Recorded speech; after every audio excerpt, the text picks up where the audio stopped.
Good morning. Late na ako. Alas 7 ng umaga yung pasok ko. Ang ganda ng sinag ng araw. So, tingnan natin kung kaya natin. Hindi ma-late. So, ayun. Another day. Another beautiful day. Yan. Ganda.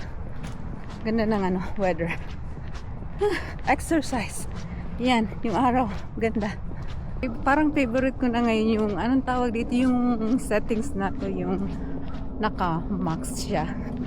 Kasi tingnan mo yung yung view ko sa likod. Yan, grabe yung pagka-white.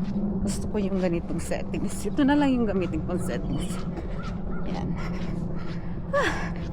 Exercise ba? Sa umaga, hinihingal ako kasi nagmamadali ako, binibilisan ko na kasi malilate na ako.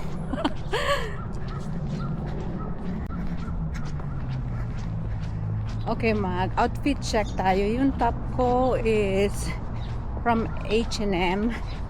Yung pantalon, Universal Thread, Target brand.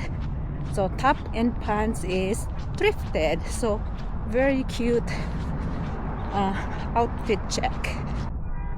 Lunch break. So, I'm going to Popeyes on my lunch. And then after that, if I do have an extra time, I'm gonna go inside this building at Goodwill. We'll see if I can find something cute outfit for 4th of July. It's hot today. I can feel it on my face. So yeah.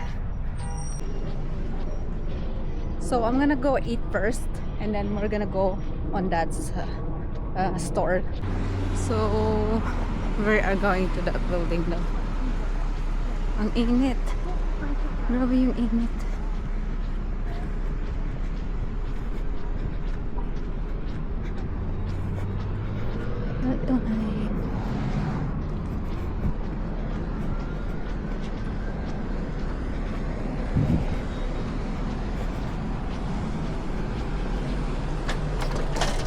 Oh my god, the door is so hard. So here's I got for lunch. I got strawberry tea.